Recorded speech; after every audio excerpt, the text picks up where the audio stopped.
Hello, me doctor Swapna Athawale, plastic and aesthetic surgeon from Pune. आज आपण बघूयात की ब्रेस्ट लिफ्ट आणि ब्रेस्ट रिडक्शन या दोन सर्जरीजमध्ये काय डिफरन्स आहे आणि या सर्जरीज कोणामध्ये केल्या जातात. तर ब्रेस्ट रिडक्शन म्हणजे खूप मोठा ब्रेस्ट साईज असेल, खूप हेवी ब्रेस्ट असतील तर त्या ब्रेस्ट साईजला आपल्याला कमी करता येतं. त्याला म्हणतात breast reduction surgery. Breast reduction surgery ही युजली खूप मोठा ब्रा साईज असेल, DEF कप असेल तर ह्याला B किंवा C कपमध्ये चेंज करायची प्रोसिजर. ब्रेस्ट साईज खूप मोठा असल्यामुळे काय कॉमनली त्रास होऊ शकतो तर ह्या सगळ्या मोठ्या साईजच्या ब्रेस्टचं सगळं वजन आहे ते मानेच्या स्नायूंवर, पाठीवर, अपर बॅकवर येतं आणि त्याच्यामुळे तुमचं पोश्चरल डिफॉर्मिटी होते किंवा कंटिन्युअस बॅक पेन होतं. गारमेंट्समुळे पट्टे रुतले जातात किंवा ब्रेस्ट मोठा असल्यामुळे खालच्या स्किनला व्हेंटिलेशन न मिळाल्यामुळे तिथे अल्सरच्या स्वरूपात जखमा व्हायला लागतात. तर ह्या सगळ्या कॉमन प्रॉब्लेम प्लस आपल्याला एक सोशल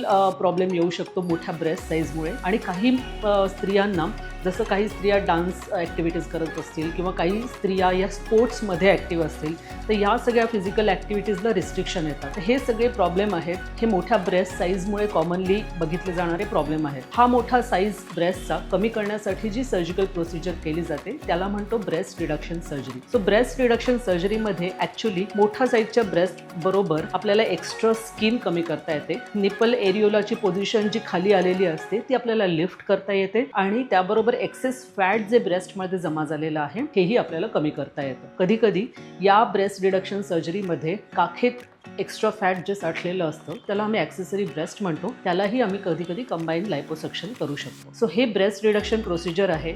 ही साधारण 1 दिवसाच्या ॲडमिशन लागते, हॉस्पिटलाइज व्हायला लागतं, जनरल ॲनेस्थेसियामध्ये करायला लागते. साधारण एका साईडच्या ब्रेस्ट रिडक्शनला 1 ते 1.5 तास, दुसऱ्या साईडला 1 ते 1.5 तास असं दोन्ही पकडून साधारण 3 ते 4 तासाची ही प्रोसिजर आहे. 1 दिवसाची ॲडमिशन लागते आणि तुम्ही कामावर परत कधी जाऊ शकता तर आठवड्याभराच्या विश्रांतीनंतर तुम्ही कामावर परत जाऊ शकता. तर ही सगळी ब्रेस्ट रिडक्शन प्रोसिजर आहे. ही प्लास्टिक सर्जरी प्रोसिजरमध्ये येते आणि ही अत्यंत सेफ प्रोसिजर आहे. ह्याने ब्रेस्टचा साईज कमी होण्यासाठी मदत होते आणि हे सगळे तुमचे खांदेदुखी, मानदुखी, मोठा साईज हे सगळा प्रॉब्लेम आहे हा कायमस्वरूपी सॉल्व्ह होऊ शकतो. कोणामध्ये करता येते तर minimum age group 21 up to 65-70 कोणामध्येही ब्रेस्ट रिडक्शन सर्जरी करता येते. अत्यंत सेफ आहे. ब्रेस्ट रिडक्शन आणि ब्रेस्ट लिफ्ट ह्याच्यात थोडासा फरक आहे. ब्रेस्ट लिफ्ट म्हणजे तुम्ही वजनाने कमी आहात, ओघळलेलं ब्रेस्ट आहे आणि निपल एरियोला हे टोसिस झालेलं आहे किंवा त्याची लेवल खाली आलेली आहे वजन कमी झाल्यामुळे किंवा एजिंगमुळे 40 नंतर किंवा ब्रेस्ट फीडिंग थांबल्यानंतर जो त्यातला